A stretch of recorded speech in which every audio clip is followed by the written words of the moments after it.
TMC नेता अखिल गिरी के खिलाफ बीजेपी नेता लॉकेट चैटर्जी ने शिकायत दर्ज कराई है। आज वो दिल्ली के नॉर्थ एवेन्यू थाने पहुंची और शिकायत दर्ज कराई है। आपको बता दें कि टीएमसी नेता अखिल गिरी ने राष्ट्रपति के लिए अपमानजनक भाषा का इस्तेमाल किया था। बीजेपी का कहना है कि अखिल गिरी पर टीएमसी चुप क्यों है और अखिल गिरी पर कार्रवाई कब होगी।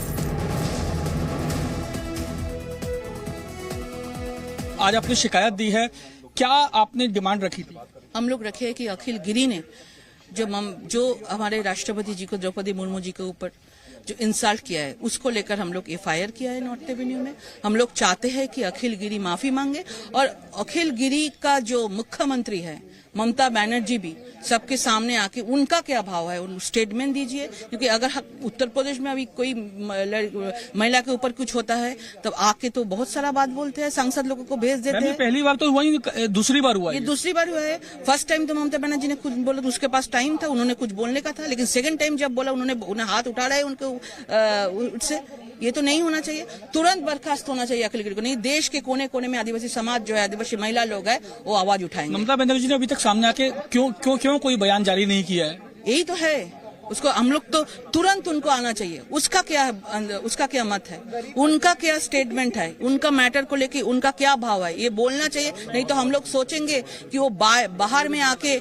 जो बोलते हैं आदिवासी समाज को लेकर, डेवलपमेंट को लेकर, विकास को लेकर जो बोलते हैं, एक्चुअल वो नहीं है। मैम, दिल्ली में क्यों आपने शिकायत दी? ये बंगाल में भी हो सकती थी। ये राष्ट्रपति जी है, ये पूरा देश का है, सिर्फ बंगाल नहीं, देश के कोने कोने में इसको होना चाहिए। प्रधानमंत्री जी देश का प्रधानमंत्री है, राष्ट्रपति जी देश का राष्ट्रपति। मैम, एक आखिरी सवाल, अब आगे किस तरीके की रणनीति होगी? आप आगे कैसे जाएंगे? क्या शिकायत देने भर से काफी हो जाएगा या आगे जाएंगे? आगे जाएंगे जब तक अखिल गिरी का कुछ बर्खास्त नहीं करेंगे, जब तक कुछ शास्ति नहीं होगा, हम लोग आगे जाएंगे। दरअसल पश्चिम बंगाल में ममता सरकार के मंत्री अखिल गिरी ने राष्ट्रपति द्रौपदी मुर्मू पर अपमानजनक टिप्पणी की। उन्होंने कहा कि हम भारत के राष्ट्रपति का सम्मान करते हैं, लेकिन हमारी राष्ट्रपति कैसी दिखती हैं। अब महामहिम पर की गई इस टिप्पणी से विपक्ष उनके इस्तीफे की मांग कर रहा है। हाथों में माइक, चारों तरफ लोगों का हुजूम और भीड़ में खड़े लोग वाह वाह कर रहे हैं। तभी लोगों के बीच पश्चिम बंगाल की कैबिनेट मंत्री अखिल गिरी ने कुछ ऐसी बात कह दी जिसकी भारत जैसे महान और धर्मनिरपेक्ष लोकतंत्र में कोई जगह नहीं है।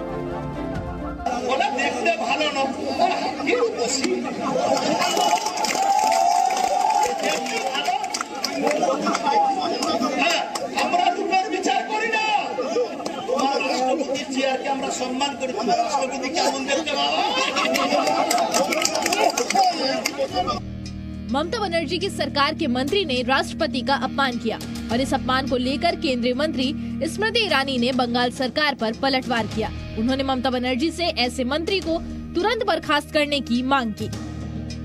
मात्र एक आदिवासी महिला का अपमान नहीं है, भारत के सर्वोच्च संवैधानिक पद का यह अपमान है। तो मैं तृणमूल के उस नेता का बयान नहीं सुनना चाहती। मैं चाहती हूँ कि ममता जी हमको ये बतलाएं कि वो उस नेता को कब तृणमूल से बर्खास्त करेंगी। वहीं दिल्ली महिला आयोग की अध्यक्ष स्वाति मालीवाल ने राष्ट्रपति के खिलाफ की गई टिप्पणी पर कड़ा विरोध जताया।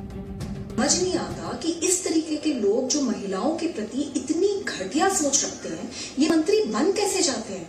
इस आदमी ने न सिर्फ हमारी माननीय प्रेसिडेंट का मजाक उड़ाने की कोशिश की है, उसने पूरे देश का अपमान किया है, देश की महिलाओं का अपमान किया है।